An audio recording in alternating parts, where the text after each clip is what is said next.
Hey guys, this is Tearless here with another Warlords of Draenor beta video. Going to be taking a look at the first of the Warlock specs in Affliction Warlocks. We're going to be taking a look at their major changes, their new changed and removed abilities, their new and changed glyphs, their new Draenor perks, and then finally their new and changed talents. I apologize, I am not as well versed in Warlocks, kind of like rogues. I do, however, have a max level Warlock, level 90, and I was able to go back and forth between the two and make sure we have everything correct. So I do believe I have everything for you in line and ready. There weren't too many changes to Affliction Warlocks.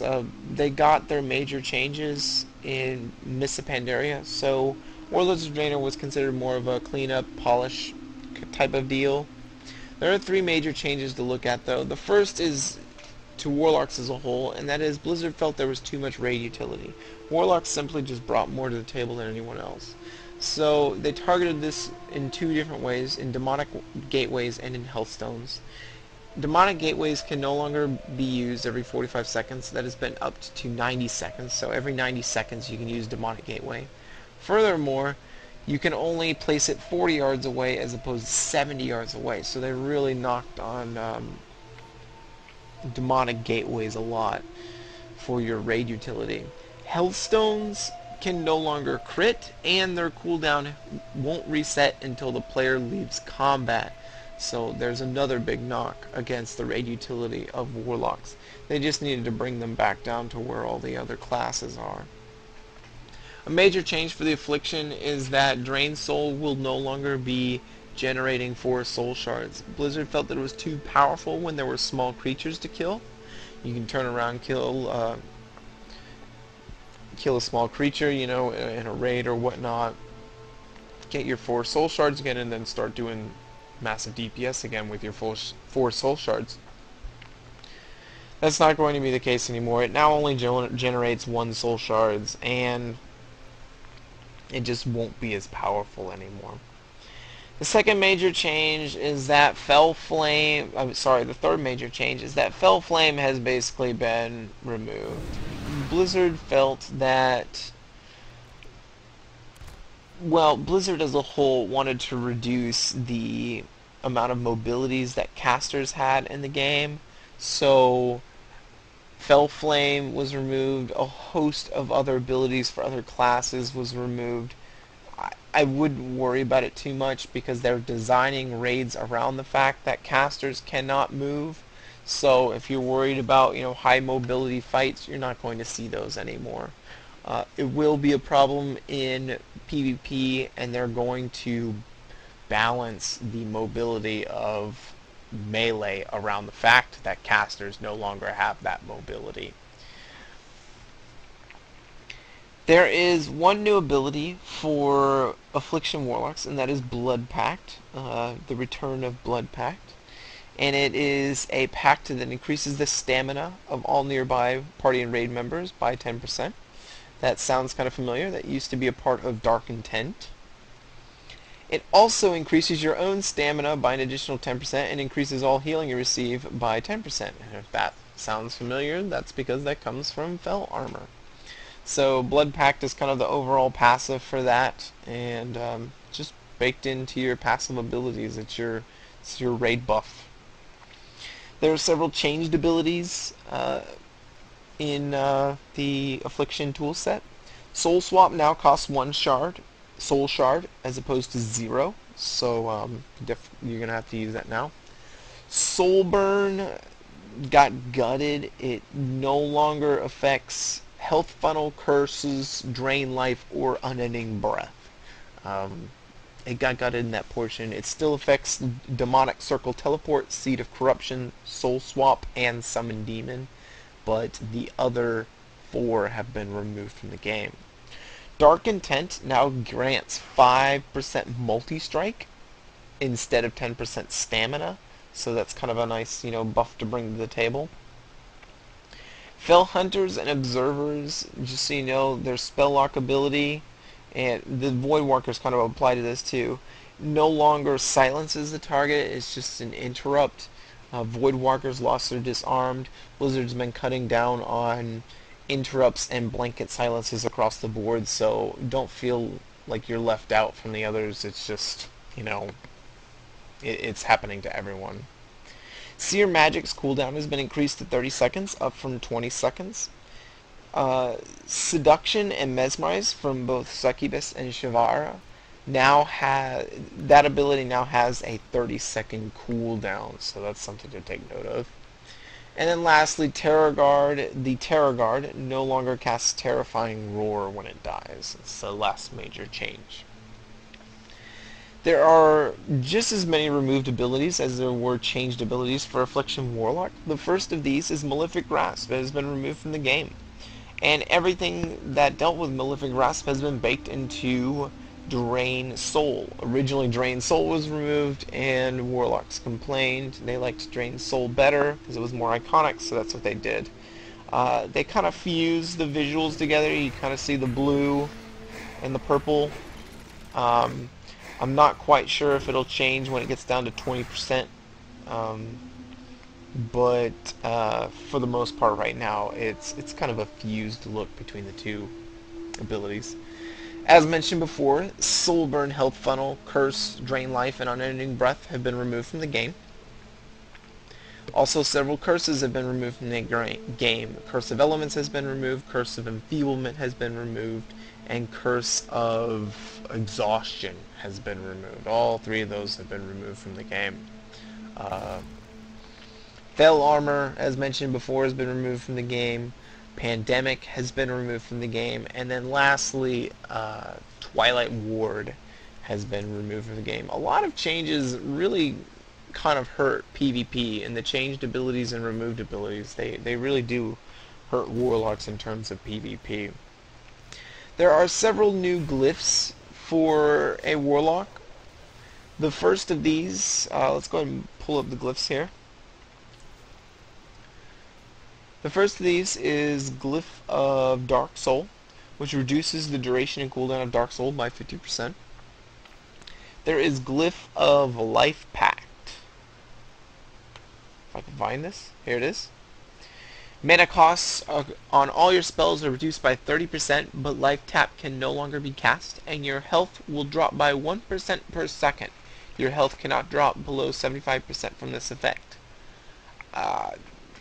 I believe this is something that PvEers are going to take without question, being that you don't have to cast Life Tap anymore.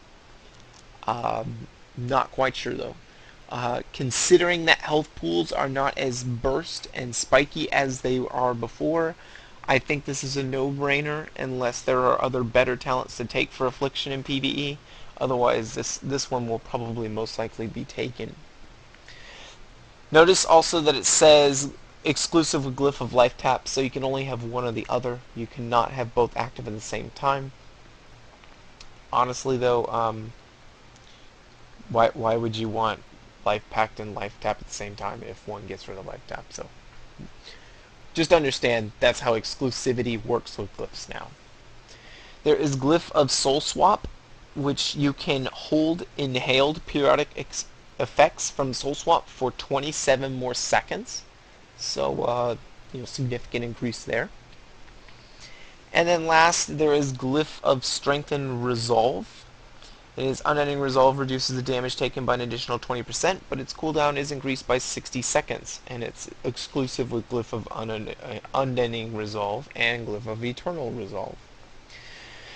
There's a change in Glyph of Drain Life. I normally do not go in these videos and talk about percentage changes, but this one was very major, and it increases the healing of your Drain Life by 100% as opposed to what it was before. I think it was maybe it was something trivial like 15 or 20%.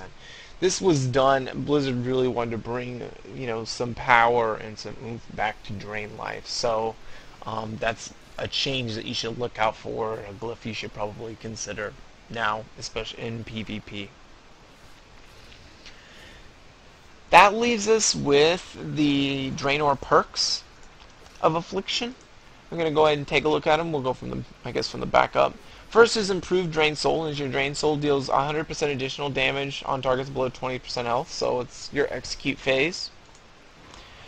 Enhanced Haunt. Your Haunt lasts for an additional 2 seconds. There's Enhanced Drain Life. Health gain from your Drain Life grows by 10% each time it heals you. So I have a feeling I'm going to see a lot of PvP Warlocks using Drain Life again, much like the old days that I remember Drain Life being spammed all over the place, especially with that glyph. And then there is Empowered Corruption, which Corruption has a 2.5 increased chance to generate a Soul Shard. That finally leaves us with the talent tree. There are several little changes all the way up the talent tree. Notice that Soul Leech no longer affects any of the abilities that no longer belong in the game, so don't worry about that. You can see Howl of Terror here. It has been removed from baseline. It is now a talent that you can grab. There is Mortal Coil here. You should know that Mortal Coil now shares diminishing returns with all other Mesmerize effects. A lot of the changes you're going to see in the talent trees are diminishing return bubbles that have gone across the board to all classes. It kind of affected Warlocks a lot, though. Demonic Breath has been removed, by the way, just completely from the game. Howl of Terror takes its place. It's not been placed anywhere else. Unbound Will is another change. Its cooldown has been up to 2 minutes as opposed to 1 minute. Blood Horror, its cooldown has been increased to 60 seconds, up from 30 seconds, and it now shares diminishing returns with all other Mesmerize effects. So that's another thing you need to look out for. The last major change for Warlocks in their talent tree is Kill Jaden's Cunning.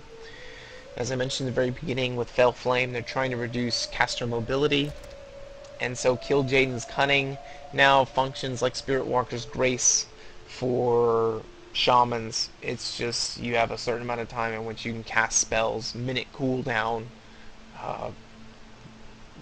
Basically, Shamans have to talent it to make it like this, where it's 8 seconds and it's only a minute cooldown. I think this is the better way, considering how mobility will be very hindering in PvP. I see a lot of PvPers still taking this just because this will be a lifesaver at some points. Lastly, that leaves us with our final tier of talents in level 100 talents. On the right side, you have Demonic Servitude, which is you are now able to maintain control over your greater demons. So if I can go ahead and bring it up here, I can go ahead and summon an Infernal, and it becomes my permanent pet. It stays with me and does whatever I want it to do. You cannot summon both a Doom Guard and an Infernal. It doesn't work like that, sorry. But you can have any one of those pets open at any time. Know that both of these pets now have a special ability to go with them because they're permanent pets. So Doom Guards have a spell lock ability similar to Fell Hunters, and the Infernals have a ability known as Torch Magic, which is like a I believe a dispel or a purge. It consumes the magic effect, gets rid of it, etc. I can pull it up right here. I can't quite remember exactly. Purge is one beneficial magic effect, so it's a purge. Or one harmful effect away from an ally. So they had to add those in to bring them up to par with the other abilities because they are now, active pets. The next ability we're going to go over here and take a look is Soulburn Haunt. Grants the Soulburn empowerment for your Haunt spell. Your Haunt spell now increases damage of your damage over time effects to all targets by 20% for 30 seconds. So this kind of replaces, if I am correct, Soulburn Curses to some degree. Or the functionality that spell served. Let's go ahead and use it. Just so you can see, how it is and so forth. It's not currently being taken right now, but we'll see how popular it is and so forth later on. The last of these talents is Cataclysm, which is a really cool spell visual, and it just conjures a Cataclysm at the target location, dealing 4,500 Shadow Flame damage to all enemies within 8 yards and applying Agony. So this is pretty cool. I really like this ability. So we'll go ahead and use it. It's a targeted ability. Cast time, a lot of damage, Agony on everyone. Currently, at the moment, I do believe Warlocks are tanking Cataclysm in PvE. It is the best for them at the moment. I don't know whether that will be the case later on, but for right now, that is the case. Really like it. Overall, Affliction Warlocks really got nerfed in their PvP area. A lot of diminishing return, bubbles they've been added into. I mean, to be honest, they really just got kind of nerfed across the board. Their damage should still be on equal and par with the others, but their utility ability in both PvE and PvP has been brought down. And that's even excluding all of the stuff that affected all the classes, like movement reduction, etc. So that's Affliction Warlocks. I will be looking at the other Warlock specs very soon. I will see you guys later. Tearless out.